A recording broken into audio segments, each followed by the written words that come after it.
Hey, leader, I hope you're doing well today. Welcome back to another class here with VLA. It's so good to have you a part of this membership in this community. As you can see, today is a casual edition of VLA. We're going to have a great time today. I'm going to be talking about being a mover, not just a maintainer. Okay, being a mover, not just a maintainer. Now, there are some parts of leadership that require great maintenance, which is what I would call management. However, I will not say today that leadership is management. Leadership is not management. There is a vast difference. While management maintains, leaders move. The key word of leadership, besides people and servanthood and these other things that we emphasize here at VLA, the key word of leadership is movement. It's activity, it's motion, it's forward, okay? Leadership is the ability to move someone and or something forward, or other interchangeable words here. It's the ability to move a person and or a product forward. It's the ability to move an organism and or organization forward. However it translates and applies to your context, leadership is about taking what you have in your hand and moving it forward. There might be seasons of leadership to where you just got to buckle up and hold on. A lot of us experienced that in the great year of 2020. I get that, but there were still innovative moves and progression and activity that were required, necessitated in that season. So a leader's aim is to move it, not maintain it. Okay? As long as our aim is to move it forward, that right there is leadership. Okay? A leader's aim is to move it, not maintain it. Okay? So I'm going to give you kind of two brackets here. I'm going to lay out one bracket. I'm going to go line by line. My first bracket, my first thought, my first action that I'm going to give you is what a maintaining leader might do. And then I'm going to give you the next level, which is what a moving leader might do. Now, again, full disclaimer, I do believe that the phrase maintaining leader, the term maintaining leader, is a little bit of an oxymoron. Okay? A moving leader is just who a leader is. Okay? But I'm going to kind of break it down, and I want us all to identify what areas that we have settled in simply maintaining what we have and not moving into the next level, which is moving what we have. Okay? So when I give you the moving action, it is not to negate or to void the maintaining action. It's not either or, it's both and. Okay? It'll make sense as we jump into it. So let's jump into it today. I'm excited. Okay. So a maintainer, point number one, a maintainer might sharpen their craft. Sharpen their craft. Now, again, we ought to sharpen our craft. Whatever the Lord has given us, has gifted us with, we ought to steward it. We need to sharpen it. For example, if you're a vocalist, get some constructive criticism. Go take some classes and lessons. If you like to knit, then do things that people do to sharpen their craft in the knitting world. If you are a business owner, take business courses, be a learner for life in that way. You understand, sharpen your craft. If you are called to be a full-time mom, now, if you're a mom, you're always full-time. I understand that, being married to one. But get around, a community and encourage one another and sharpen that gift that the Lord has given you of motherhood.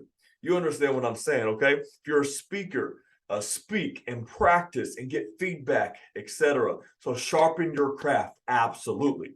However, my big point today, to be a next level leader or to be a moving leader, okay, to be a distinguished leader, I'll just say to fulfill your purpose, all the more we need to do this: develop our character.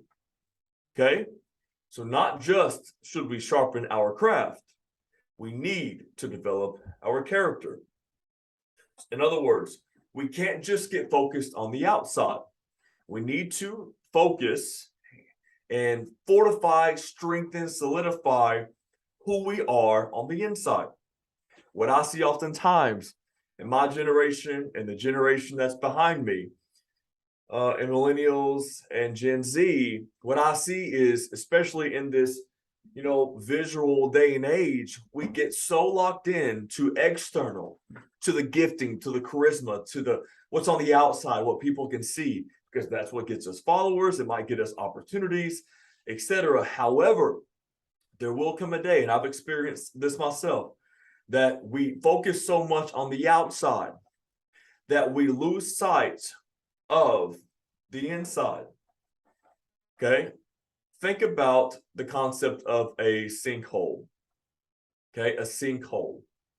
It's sinkhole is essentially a caved in place in the ground that over time, what was beneath the surface, it became weak and vulnerable. Sometimes irrigation flows through and kind of, breaks up some of the dirt and just makes it weak. And what we do as a civilization is, if we don't through and through test it, or if we don't see the trajectory of, potential vulnerability, what we do is we build, buildings on top, we put infrastructures on top, we apply pressure on the outside, and there comes a day when the inside gives way and caves in. Okay, it would be like, here's another kind of realistic example. An example would be if I never, never consumed calcium to strengthen my bones, and I only worked out my muscles. There will come a day when I'm doing a curl and my bone might become fractured because what's on the outside is too great. It applies too much pressure to what is within.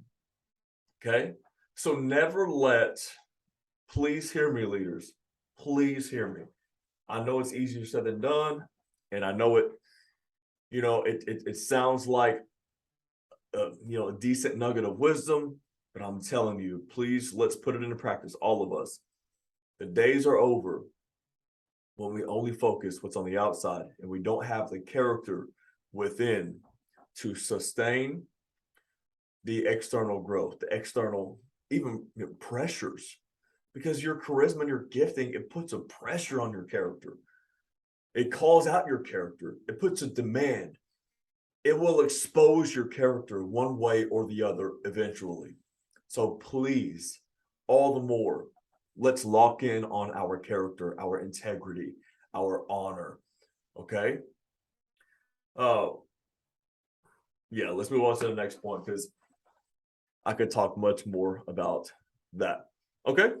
So a maintainer sharpens their craft, a mover will develop their character. Okay? It's not either or. Once again, it's both and. Okay? Next point.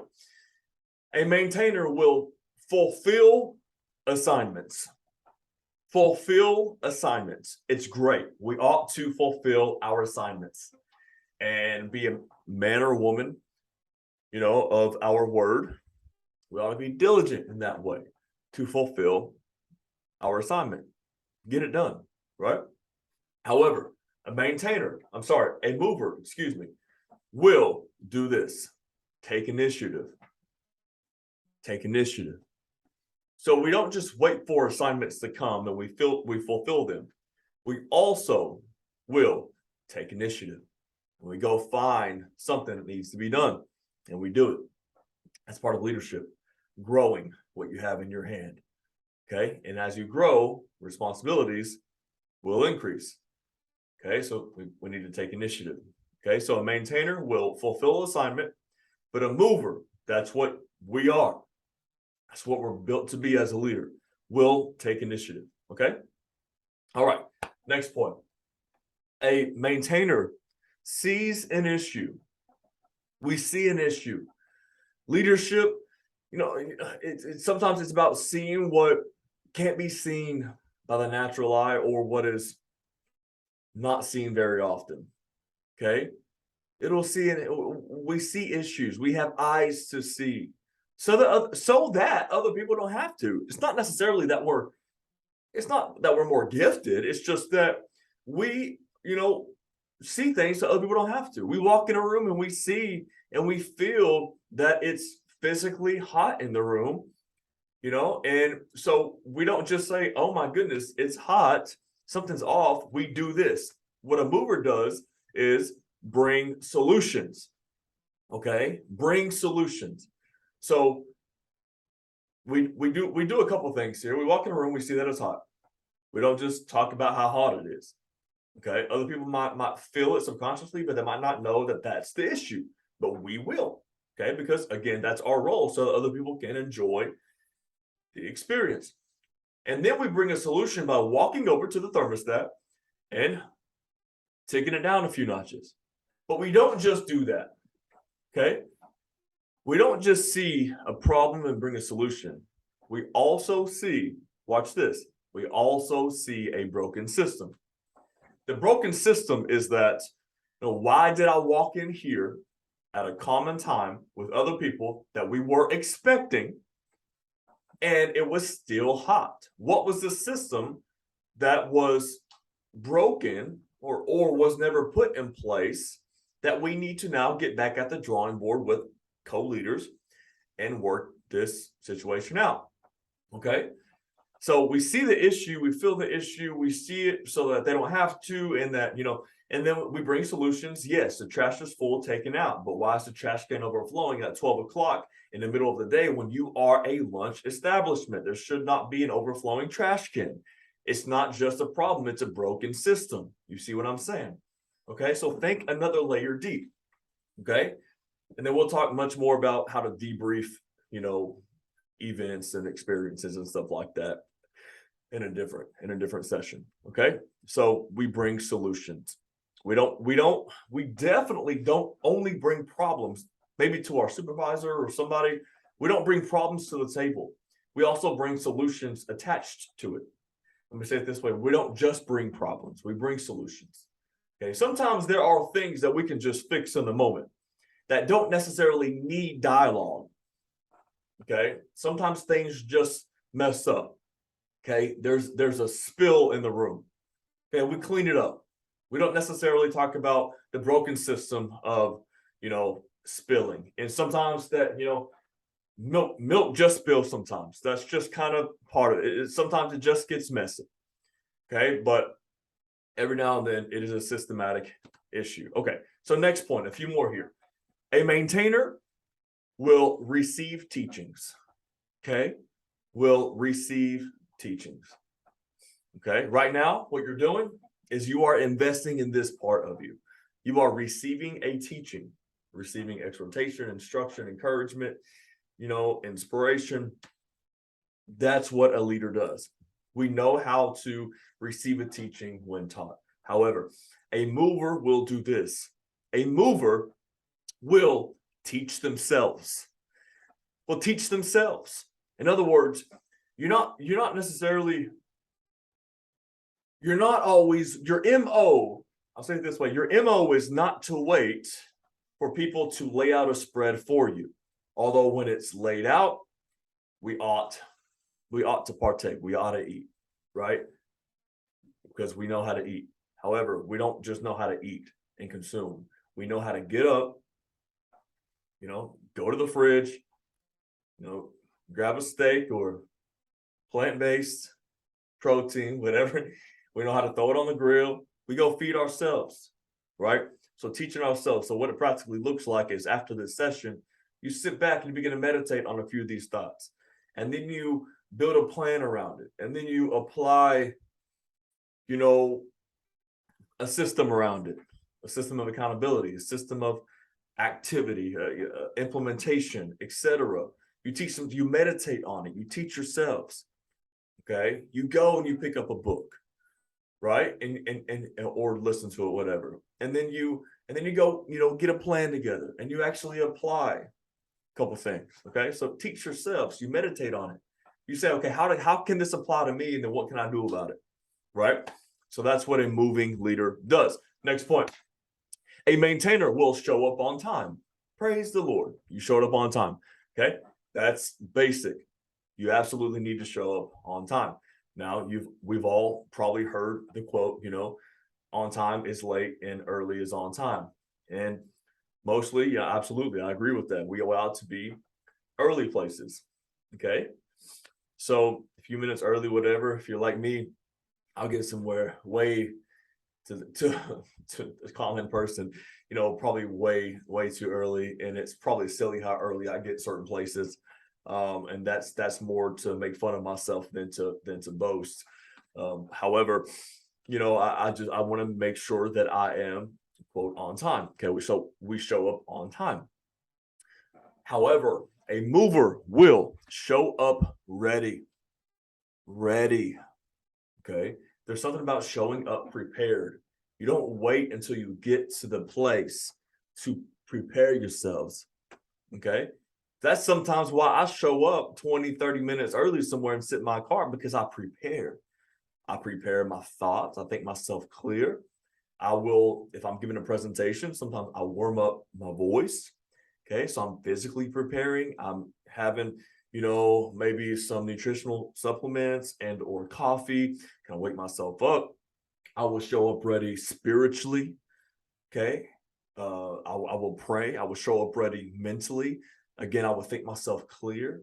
So I physically, mentally, emotionally, I process through, okay, am I holding on to any subconscious baggage that might affect this meeting that I'm walking into and pull my attention away, from the person that might deserve it? So I'm showing up ready as much as I can in every possible way. Okay. I'm not necessarily scrolling through my phone, because now I'm opening up all kinds of files that have nothing to do with me. Ain't none of my business. Okay. So we show up ready. We don't just show up on time. We show up on time ready. There's a difference between showing up and showing up ready. Okay. 2 more points here. A maintainer will read the temperature of the room. Okay. Read the temperature of the room. Okay. So of course, I talked about earlier, you reading a literal temperature, whether the temperature is, cold, hot, whatever. But I'm talking about, let's just say culturally. Okay. You read the temperature of the room culturally. Is there good dialogue? Is there good chemistry? Is it fun? Is it awkward? Okay. What is it? So that's what a maintainer does. We come in and we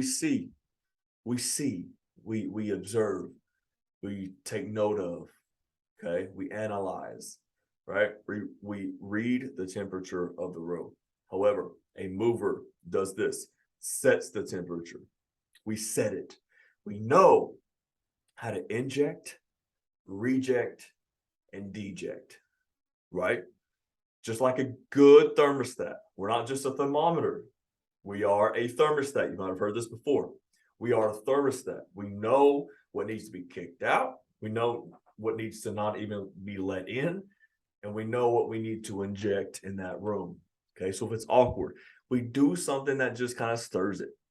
Maybe it's simply putting on music, or just kind of welcoming everybody once again, or doing something silly, or I don't know, what's needed.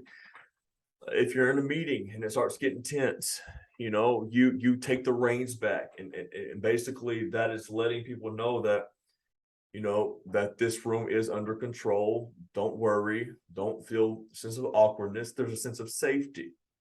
So however that applies, whether it's a party, meeting, whatever it might be, a church service. Okay. I know we got some pastors on this. You know what to do. You know what to say from the mic. Okay.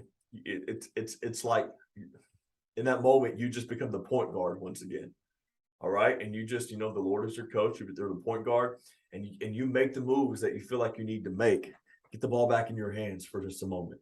Okay. There's something about getting the ball in the right hands and people just feel safe once again. Okay. So we set the temperature. Okay. Last but not least, here we go. Let's jump into it. A maintainer focuses on position. Focuses on position. In other words, your position, your role, your department, your seat, okay, your title. Yes, we ought to be diligent in the title that we carry. Absolutely. Okay. We ought to steward that really well and do our job. However, what a mover does is a mover will focus on the mission. We're not so office-based, focus that we lose sight of the overall goal. Our role should never pull us away from being a team player. Okay. So a maintainer focuses on position and a mover focuses on the mission. Okay. We understand that what we are a part of is bigger than the role that we play. One of my favorite stories is the late John F. Kennedy, President John F. Kennedy, was visiting NASA space station, or, forgive me for I don't know the right title, but was visiting NASA one day in Houston. And he was going around the hallways and he was asking different people, what do you do here? What do you do here? And people would, of course, naturally so, respond according to position. But they didn't respond according to mission. They responded with things like, I run analytics here, or I'm with administration, or I am on the developmental team, and all this stuff, until he's walking to another office and passes by a janitor. And JFK said, Mr. Janitor, what do you do here at NASA? He said, well, Mr. President, I'm glad you asked. I am helping send a man to the moon. I'm helping send a man to the moon. He responded via mission. He didn't respond by position. He didn't say, I'm sweeping the floors. He didn't say, taking out the trash. He didn't say, I'm the janitor. What he said was, I'm helping send a man to the moon. Because he understood that what he was a part of was bigger than the role that he played. Okay? If you are watching this and you are an intern at a church, whether you're making copies or sitting in a class or going to grab coffee or a grocery run, you are helping people encounter Jesus. Well, that's just one case in point. Whatever position you might actually be in, whatever seat you might be in today, whatever the vision and mission is of the organization, that's what you get to be a part of. I get to do this. Let's put that back in our verbiage. I get to be a part of this thing. How cool is that? Okay. I know we have a client, watching this, likely, one of our incredible community members. They own multiple, health clubs. And you're not just cashing people out or making people smoothies. You are changing families and trajectories, it's a generational matter. That's what you get to do. And so, anyways, let's just make sure that we lock in on that, because that also fuels our gratitude and perspective in a lot of ways when we say, I get to be a part of this versus this is what I do every single day. And sometimes the daily dirties, the mundane things, they can sometimes get overwhelming. We can also get bored with them. We can lose, a sense and, sight, maybe purpose. But man, when we just zoom back out and we get to see what we get to be a part of, the mission at hand, man, how awesome that is. Our quality of life will increase. And for sure, the effectiveness, the efficiency, and the quality of your leadership, your fulfillment with your leadership will absolutely increase. Okay. So we're not just maintainers. Okay. We're not just managers. We are leaders, and leaders move things. And usually the things that I'm referring to are not things at all. their people, because that's what leadership is about. That'll be our heart's message always with anything with valor, that leadership is about people. At the end of the day, we serve people. Thank you so much for serving people so well. Thank you for being diligent in your leadership and the development of your character. I'm praying for you in this season. If you need anything at all, please contact one of us at Team Valor, and we are in your corner. We'll talk to you soon.